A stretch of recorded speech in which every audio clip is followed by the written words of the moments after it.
The believer is patient with the affliction and thus gains a reward.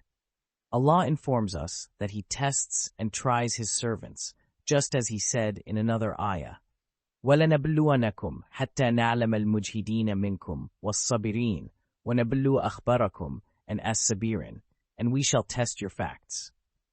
Hence, He tests them with the bounty sometimes, and sometimes with the afflictions of fear and hunger.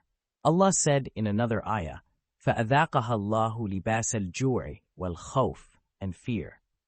The frightened and the hungry persons show the effects of the affliction outwardly, and this is why Allah has used here the word libas of fear and hunger.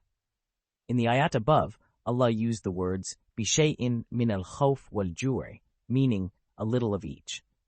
Then, وَنَقْصٍ مِنَ الْأُمَوَالِ, meaning some of the wealth will be destroyed.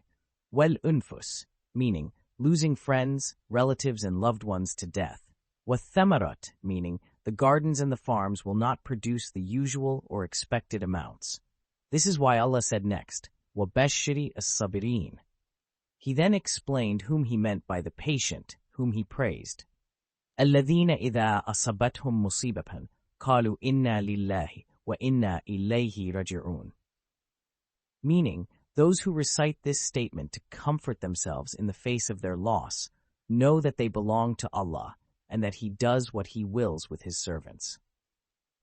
They also know that nothing and no deed, even if it was the weight of an atom, will be lost with Allah on the day of resurrection.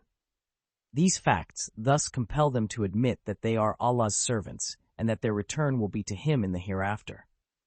This is why Allah said, أُولَئِكَ عَلَيْهِمْ صَلَوَاتٌ مِّن رَبِّهِمْ وَرَحْمَةٌ from their Lord, and receive His mercy, meaning Allah's praise and mercy will be with them.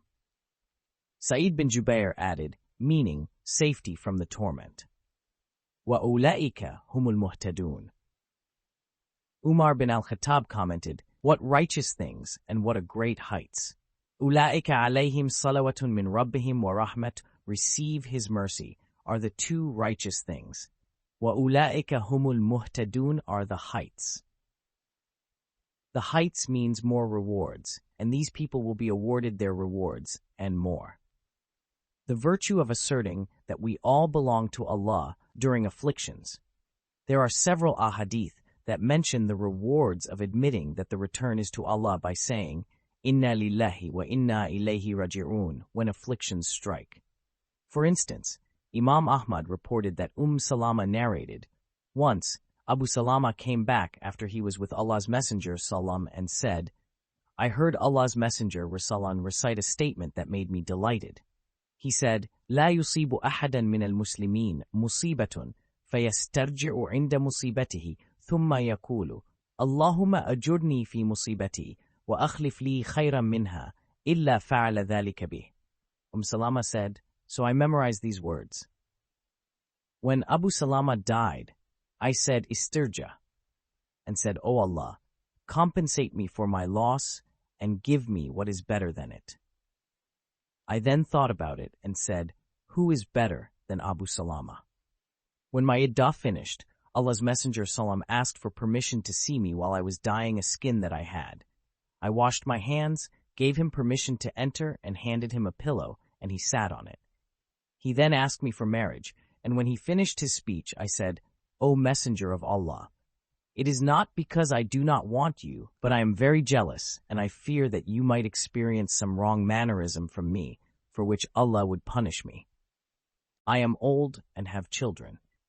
He said, أما ما ذكرت من الغيرة فسوف يذهبها الله عز وجل عنك وأما ما ذكرت من السن فقد أصابني مثل الذي أصابك وأما ما ذكرت من العيال فإنما عيالك عيالي. She said, I have surrendered to Allah's Messenger and Allah's Messenger so married her, and Salama said later, Allah compensated me with who is better than Abu Salama, Allah's Messenger Salam. Muslim reported a shorter version of this hadith.